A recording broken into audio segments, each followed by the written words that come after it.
አሳዛኝ የሆነ የመኪና አደጋ ተከሰተ። ኢና ሊላሂ ወኢና ኢለይሂ ራጂዑን። አሰላሙ አለይኩም ወራህመቱላሂ ተዓላ ወበረካቱ። ሰላም ጤና ይስጥልኝ የተከበራችሁ የበልግ ሚዲያ ቤተሰብ እነሆ እንግዲህ ለቻናል አዲስ የሆናችሁ ሰብስክራይብ እያደረጋችሁ ነባሮች ደግሞ ላይክ እያደረጋችሁ እስከ ቪዲዮ መጨረሻ ድረስ ተከታተሉኝ። ዛሬ እንግዲህ ይዤላችሁ የመጣሁት በጣም አሳዛኝ የሆነ የመኪና አደጋ ክስተት ነው ማለት ነው። ይህ ደግሞ ሊሆን የቻለው በኦሮሚያ ክልል ከወለንጭት ወደ ሀረማያ ዩኒቨርሲቲ የጤና ትምህርት ለመማር እየሄዱ ያሉ የጤና ባለሙያዎች ሁሉም እንደሞቱ እየሰማን እንገኛለን ማለት ነው።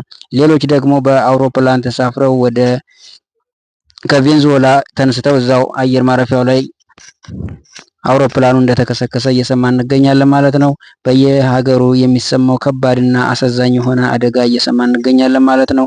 አላህ ከክፉ ይጠብቀን። ሁሉንም በያላችሁበት አላህ ይጠብቃችሁ። ዜና ተሰምቷል። በምስሉ ላይ የምትመለከቷቸው የጤና ባለሙያዎች ህይወት ማለፉ እየተነገረ ይገኛል። በዛሬው ዕለት ከምስራቅ ሸዋ ወለንጭቲ በአርሲ ዞን ከተለያዩ ወረዳዎች የተወጣጡ ለትምህርት ወደ ሀረማያ ዩኒቨርሲቲ እየሄዱ ያሉ የጤና ባለሙያዎች እንግዲህ በደረሰ የመኪና አደጋ የብዙዎች ህይወት ማለፉ ተነግሮ አውሮፕላኑ ተከስክሶ ነደደ። ትላንት ኦክቶበር 22 ነበር ይህ ክስተት ወይም ደግሞ ይህ አጋጣሚ የተፈጠረው። ምክንያቱ ምን ሊሆን ይችላል? ነገር ግን ልክ እንደተነሳ ነበር ይኸው ተንድሮ እንደተነሳ ተገልብጦ ወይም ደግሞ ፊቱን አዙሮ እዚህ ጋር እንደምትመለከቱት እዛው ኤርፖርቱ ላይ የተከሰከሰው በቬንዙዌላ ፓራሚሊዮ እንግዲህ ኤርፖርቱ ነበር። ይቺ መለስተኛ አውሮፕላን እንደተነሳች እንደዚህ አይነት መከስከስና የእሳት አደጋ የተነሳው። የአደጋው ምክንያት አሁን እየጠራ ይገኛል። ነገር ግን እንደዚህ አይነት ክስተት ልክ እንደተነሳ እንዴት ሊከሰት ቻለ? ለጠቅላላ እውቀት ይህን ቪዲዮ ሼር በማድረግ እንግዲህ ባለሙያዎች በዚህ ክስተት ላይ እንግዲህ ሀሳብ አስተያየት ይስጡበት። ሼር ኮፒ ሊንክ አርጉት። ይህን ቪዲዮ ለጉዳይ ፈልግዮት ነው። ምን ነበር? ልጆችን ማግባት ስለምፈልግ እንዲሰጥ እንደገ ከየትም እየተነሳችሁ የኔ ልጅ እንትን የምትሉ ከዚህ ወደዛ መሰልባችሁ ምንድነው አንተ ማለቴ ምንድነው ስራ? ትናንት ነው ከእስር ቤት የተፈታሁትና ድራሽ ከእስር ቤት ተፈታህ እንዴ?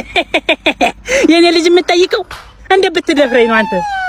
እንደው ዝም ብለህ ከየትም እየመጣ ከእስር ቤትም ከምንም እየመጣ የኔ ልጅ እኔ እኮ እስር ቤት መታሰር ፈልጌ እኮ አይደለም እኮ። ምን አድርገህ ነው የታሰርከው? የሆነ ጊዜ ሞቅ አለኝና የሆነኛ ሰፈር የሆነ ቆንጆ ልጅ ያለ ሰውዬ ነበሩ። እሺ እና ልጆችን ለልጄ ስላቸው አጎፈሉ። በቃ ሞቱብኝ።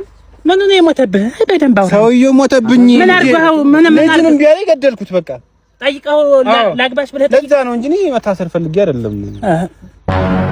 ላግባሽ ልታገባት ታውቃታለህ እንዴ? ልጅ አንድ ቀን ያየኋት ግን ትሆነኛለች። አይደለም ችግር አለ። ዋናው መዋደድ ነው። ዋለች ነው አይደል? እቤት ሄደህ በዛ ሄድ ነው እዛ አለች እኮ አልብሰራ። ኧረ እንኳን ደህና መጣህ። ሰርግ ምናምን አልፈልግም። ዋናው ህይወት እንደው ቁማ ከምትቀር እና ጥሩ አድርገሃል። እና ትፉሺ አመሰግናለሁ። እሺ ታገኛታለህ ቤት። በምኑ ቀን ተዋወቅ? ምንድን ነው ያልኩት? ከሚገለኝ ቢወስደት አይሻልም? ለጉዳይ